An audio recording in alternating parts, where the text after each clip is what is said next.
to the Mind and Basketball Podcast, also known as M.O.B Podcast, NBA Playoff Edition. I am Evan. I'm Ja.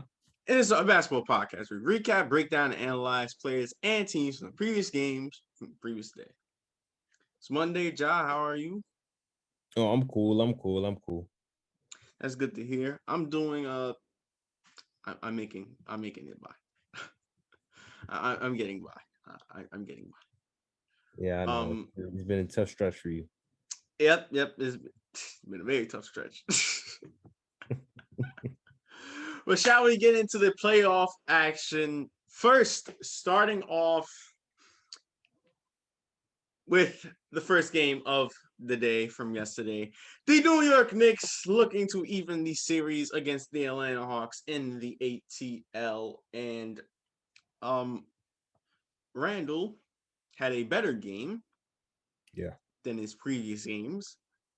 Mm-hmm. Not a good game, but a better game. Yeah. He had to work for all the points he got, and much of it was daunting because some of it came from the free throw line. Yes. Mm-hmm. He got a lot of buckets. He got a lot of points from the free throw line. Randall did. But Derrick Rose in the starting lineup once again. Yeah. Proving that he's been the most consistent player and the best player for the Knicks this series. RJ Barrett also stepped up. He finally had a good game. Yeah. And this was a good first half for the Knicks. As for the Hawks, I mean, they still did their thing, even though they had their struggles and they had to lead and they had struggle shooting the ball and they had to lead at the end of the half. That's because of that kind of 8.80 run in that second quarter. Yeah. Led by the shooters that they have. I mean, Bogdanovich, Gallinari, Trae Young, who's proven once again that he's a star in this league. Mm-hmm. He's been balling out this entire series, making Knicks fans hate him. John Collins also had a great game. Yeah. But when the tide turned, and which seems to happen with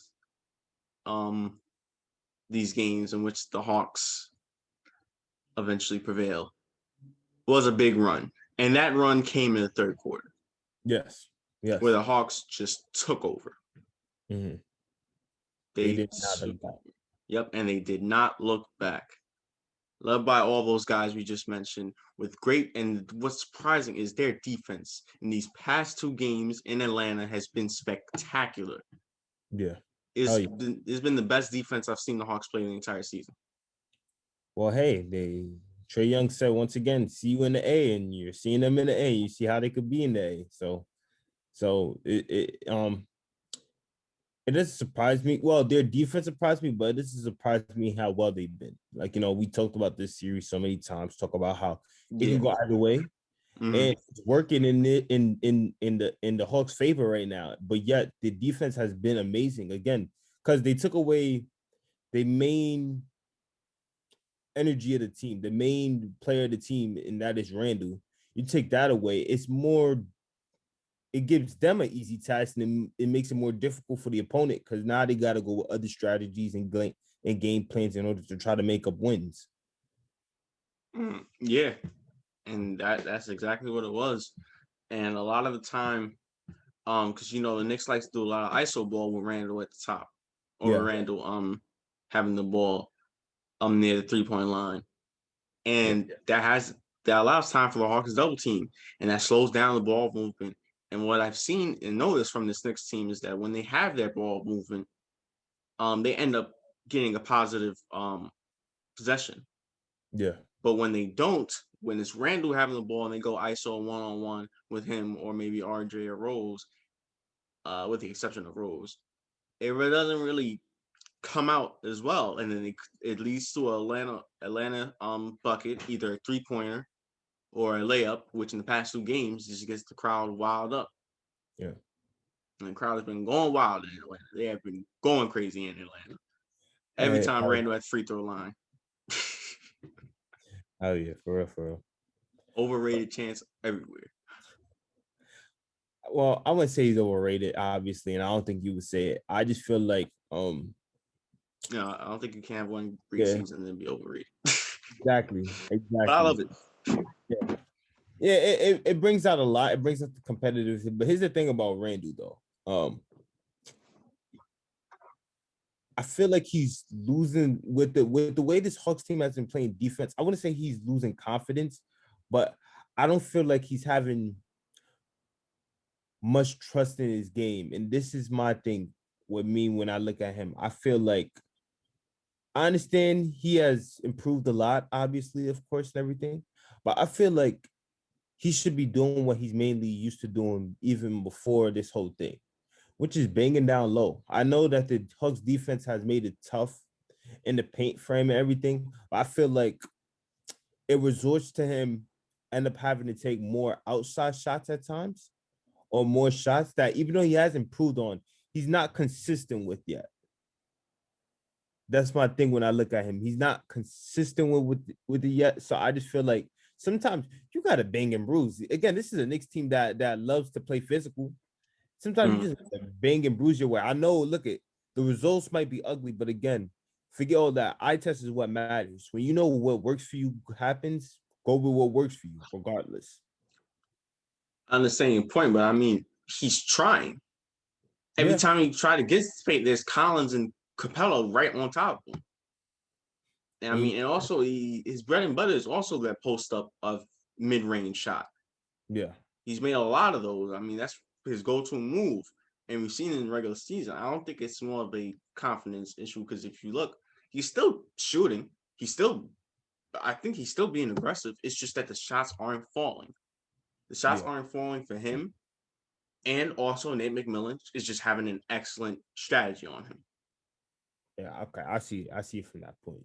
I see what you're saying from that point. And that's what it comes down to right now. It comes down to just, especially in that third quarter, which the Hawks took over, the Knicks, they couldn't hit their shots. They were terrible from three in the third. Yeah. The Hawks defense was exceptional, and they just led off that. They kind of like what the Knicks been doing in the entire season.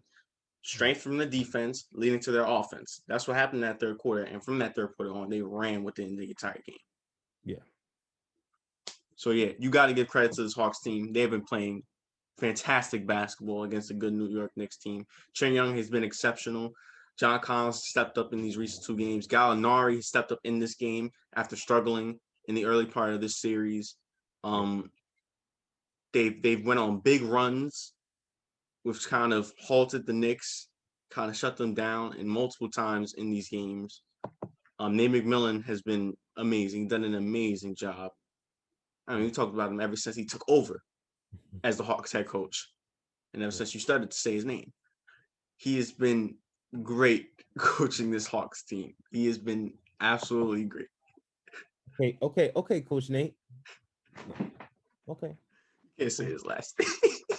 I'm not. I refuse to say his last name. But yes, as a result, is the Hawks taking the big win, getting the sweep at home against the Knicks, meaning that they are one win away from advancing to the second round, and the Knicks are one loss away from getting eliminated. Sucks as a Knicks fan, but I'll survive. From one New York team to another. In the TD Garden, the Celtics look to tie the series up against the Brooklyn Nets, looking to get their win back against the Celtics team. And in that first half, three names: Kyrie Irving, James Harden, Kevin Durant. And I don't think there's really an explanation. They all three have it clicking, like from beginning to the end. Yep. I think that's how you can sum up this game. Really, you see, they had such a great performance altogether that I really just overlooked the fact that Tatum had a great game himself. Yeah, that's how dominant they were. Because Tatum had a great game. Then Kyrie, Harden, and Durant all had great games. Exactly. So yeah, and I mean the Celtics tried. They stuck with them in that first quarter. Mm-hmm. You know, the crowd was bumping. They was trying to get into it. Every time Kyrie touched the ball, boo. That wasn't affecting him tonight. Just know that. Oh no, it wasn't. I mean, come on. He's an NBA champion. Exactly. And a star point guard, Kyrie Irving. So yeah, it wasn't affecting him. He was still doing his thing. And the Celtics, they had opportunities, especially in that second quarter when it looked like they was losing. They was losing their lead. It was losing their way. They had opportunities to get back in this game. It was just mistake after mistake or missed shot after missed shot when it could have helped them. You got to take advantage of every little advantage that you might have against this Brooklyn Nets team. Because as I mentioned, they have Kyrie, James Harden, and Kevin Durant. Yeah. You cannot make mistakes. You gotta limit your mistakes if you're going to make them. You got to take advantage of every opportunity that you get. Otherwise, this is what's going to happen. The blowout that we saw in Boston. Exactly. When you have all three of the three of the greatest scorers on the same team in this generation playing like that at that level, the constant thing, you brought it up so many times. You brought it up when they first got together. Many people have brought it up, but it's just like, could you stay with them offensively? Could you keep up with them offensively? And just like what you said, Boston did a good job in the beginning, and then things start to dwindle and slip away and everything. Of course, yes, they didn't have Kemba, so we have to That's true. That's true. Not have Kemba, but we're talking about like keeping up with him. Kemba could help, but I mean, whether Kemba's on that court or not, there's nothing you can do about Kevin Durant, James Harden, and Kyrie Irving. Exactly. You know, you got to give them. You just got to understand that. Yes, Tatum did ball out. Yes, the Celtics did try their best to stay within the game, and you know, Evan Fournier, Marcus Smart, but this Brooklyn Nets team is just too good. They're too good. They're too good, and when you miss your shots, they're going to take advantage. And when you're struggling, they're going to take advantage because it is very rare for those guys and the rest of the team that they have in Joe Harris and Bruce Brown and Blake Griffin. I mean, all those guys on the rest of the team. It's just rare for all of them to just not have a good offensive scoring game. Exactly. So when Tatum is really the main guy, you know, scoring, and even though you have certain buckets that Smarts and Fournier contributes, but for the most part, they were kind of struggling, and the rest of the team was kind of struggling. This is going to be a loss. This is going to be a blow. Exactly. And I don't think there's anything else that needs to be said. The Nets, they get their win and now are one win away from advancing to the second round, meaning the Milwaukee Bucks.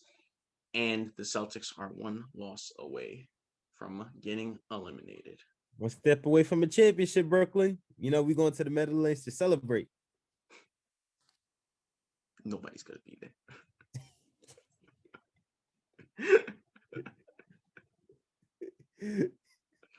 All right, you got it. But speaking of Knicks fans, after the game 2 win, we won Brooklyn. I might see Brooklyn next week facing the Bucks in the second round.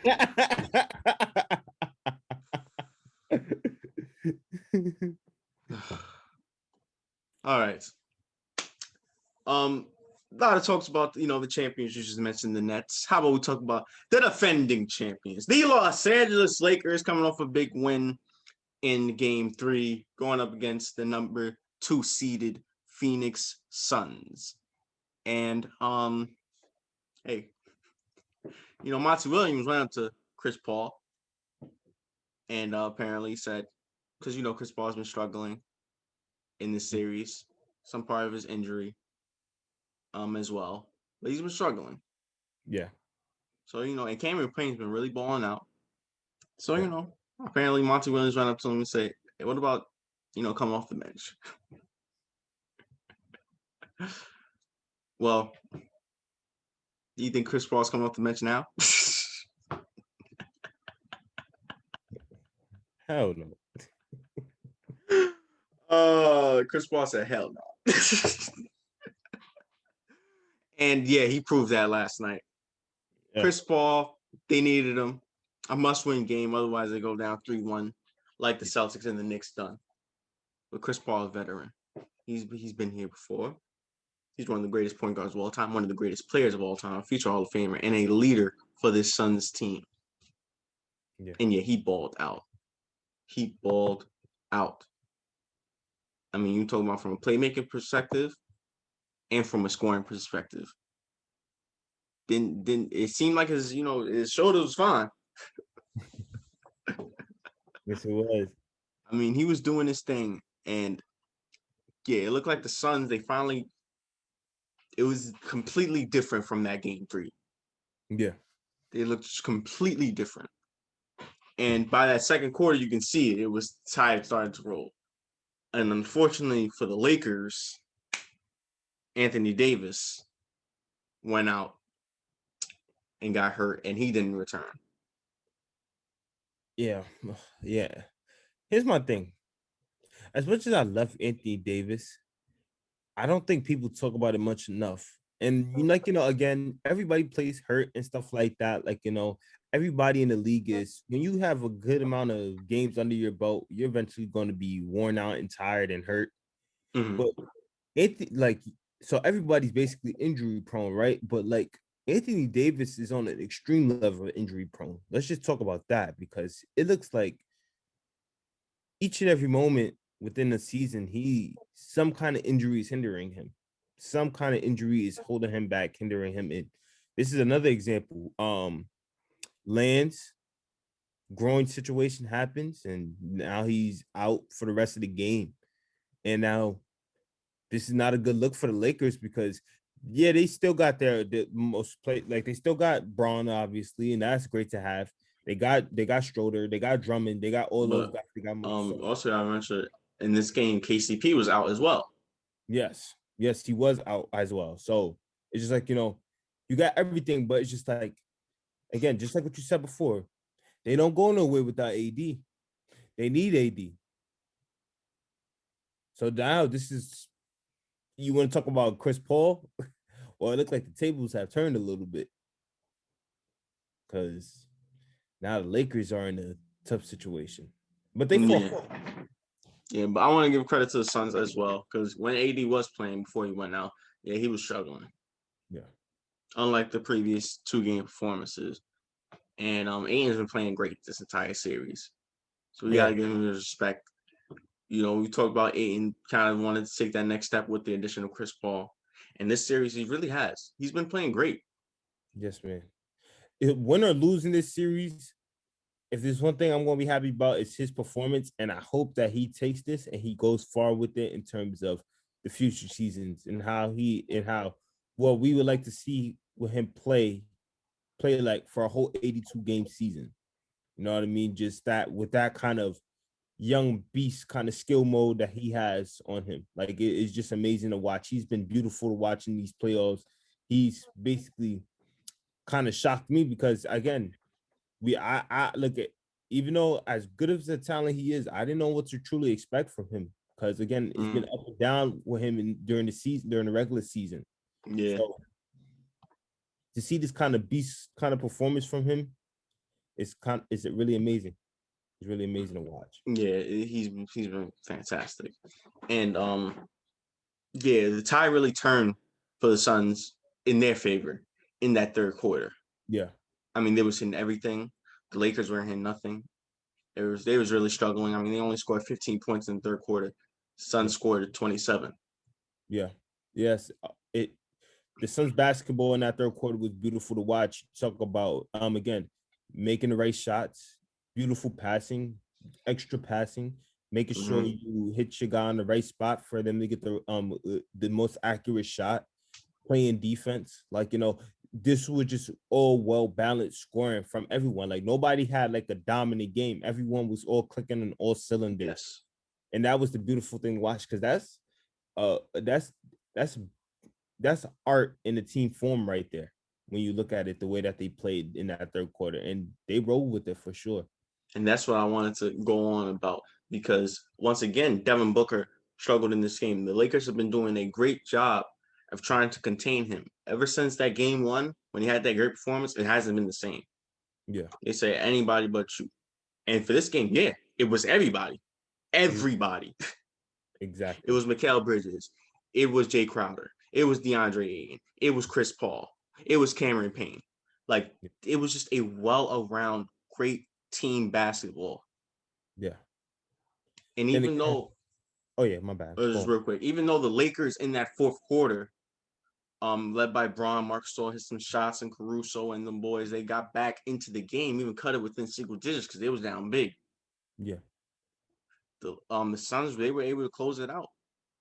Yeah, and I felt like, again, you don't want to see anybody go out with an injury, but I felt like AD's injury kind of like gave them that. And just like what you said, even before AD got hurt, like they were still playing like this. But I feel like AD's thing kind of like, relieved a little bit of the burden for them in a way. Because again, they were able to take control. Again, they were able to command inside, outside in terms of their shot making and stuff like that. And again, playing defense. Again, just like what you alluded to, the Lakers came back a little bit in that fourth quarter. Thanks because of their defense, by the way. Yeah. But yet, again, they stuck to the game plan. They were going to help them work. They were being well balanced, and as a result, they was able to take this game. Yep, and it was off of that Jay Crowder dagger 3 that closed it out and got the Suns their win, which led them to tying the series at 2-2. Now heading back to Phoenix. So that was a really big win for them. As for AD, hope he comes back as soon as possible. I never like when AD hurts or any player gets hurt. But yeah, you mentioned he's kind of been injury prone throughout his entire career. Yeah. And as we talk about the whole season, the Lakers do not have any chance without him. Exactly. So I don't think it's that crazy of an injury. I think there's a possibility that he will play for game 5. Yeah. Which could potentially be the biggest game of the series. Yes. So yeah, the Lakers gonna need him. But we'll see what happens. We'll see what happens. And the last, certainly not least, the Los Angeles Clippers looking to tie their series after their 0-2 start to the series against the Dallas Mavericks. And yeah, Clippers. The Clippers. They surprisingly didn't let their believers down. What'd you think of that? The Clippers. What'd you think of that? I mean, wow. Even though Dallas was bumping, the fans were into it. I mean, the Clippers played great basketball on both sides of the ball. When you talk about this Dallas Mavericks team, how explosive they can get offensively, how great of a three-point shooting team they are, how great Tim Hardaway has been this series, how great Luka Doncic has been this series. They got shut down. Hey man, look at once again. You want to talk about I talked about this last game and how this happened, but Paul George started it. And then Kawhi basically put the finishing touches along with the rest of the team. He put the finishing touches in that second quarter. Exactly. Like, man, the Clippers basically demoralized the Mavericks in this game in terms of just like what you said, shut down. They basically destroyed all their strengths, like legit, like closed out all their strengths from the beginning of the tip off. Like, that Luka was getting hounded. Like, the 3-point line was they had to push it back to the 4-point line because like if there was such thing as a 4-point line, because the Mavericks couldn't get no threes, no open threes, no nothing. The paint was just clogged all night. And this became the Mavericks actually turned into the Clippers a little bit in terms of defensively. Like this became a gritty, intense defensive game, basically. Like this was not no high scoring as you would have expected it to be. Yeah. Like, both teams, like I think Boban. Yeah, Boban, yo, they loved it, and he was getting buckets too as soon as he got in the game. But hey, I'm sorry, no disrespect to him, but you having a bad night when he's their main offensive threat. That's a little disrespectful, but I get your point. I mean, Dallas. Yes, the Clippers did a great job on them, but also they just really couldn't hit their shots. Yeah. I don't know what was up with Dallas last night, but yeah, you gotta give credit to Clippers. They played great basketball. This was kind of like peak of what they can do. Yes. In terms of two-way play. Yes, and I hope and pray to keep it up and that we're not jinxing anything or stuff like that. But another person who I like to get into is again Rondo. Reggie Jackson. Oh, not Reggie Jackson. Yes, he had a good game, but Rondo specifically in terms of what he could do, like what we always seen postseason Rondo do, orchestrating, facilitating, doing all of that, all the little things needed. Getting booed in Dallas. Yep. Every time he touched the ball, they didn't boo the Clippers. They booed him. Well, it didn't matter because you know why? He still fueled it. And no matter what Kawhi on the floor, or Paul George on the floor, or both on the floor, or both of them off the floor, he was still going to orchestrate this team to make sure they was doing the right things and making the right plays. The de-stretching strategies was amazing. The way he was just being what a pure point guard should be. And he had it going on all cylinders in that aspect this night. So, last night, and got to give him a lot. You already know, it's Rondo. It's playoff Rondo. Yeah, I mean, it's playoff Rondo. Did all the things that the Clippers needed him to do. I mean, he was a great playmaker. He was setting up plays, as you mentioned. When the game slows down and comes to that half court setting, that's peak Rondo right there. That's when he knows what to do. And we seen it last year in the bubble with the Lakers. Yeah, where he helped them get that chip. But yeah, big win by the Clippers. After falling 0-2, they now tie the series. The Mavericks took away home advantage from them, and they take it right back from the Mavericks. Yep. But hey, now we got to see if they could capitalize because they may just let us down. Yep. Now they're heading back to Los Angeles for Game 5.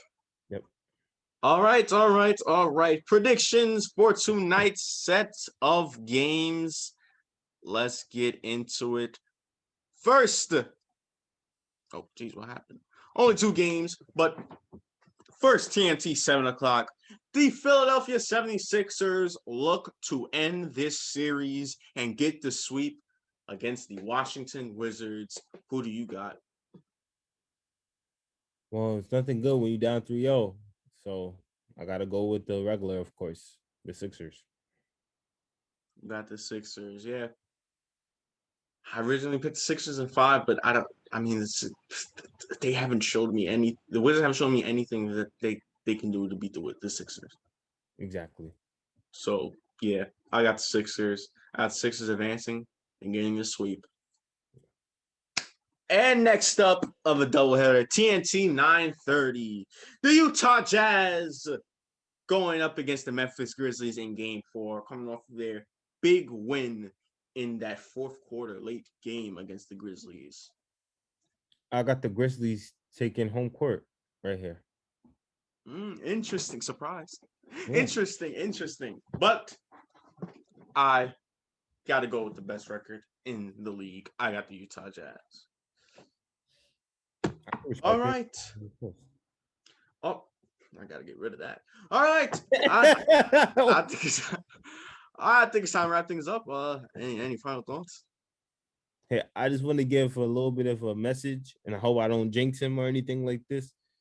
But Paul George, PG-13, has been saying, kiss his pandemic P, because the way he's just been balling out in this series, because even in the losses, PG has done his job to the fullest. And again, in these 2 wins, again, he has been the main reason to why the Clippers even had it rolling, like starting it up. Okay. Well, I say Starting it because up, you know what I mean? Kawhi's been Kawhi. Yeah, Kawhi's been Kawhi, but PG has like started it up. He's been the main engine that started it up, and Kawhi has kept them going. You know what I mean? So I just wanted to say that, like, you know, again, PG's, this dude has been doing this so many times. I know he hasn't gone that far in the playoffs since being in the West, but it's just like this dude, you must forgot what he used to do in the playoffs in the past. So it's like, you know what I mean? Just put some respect. Like, just respect it regardless. Come on now. That's all I want to say, though.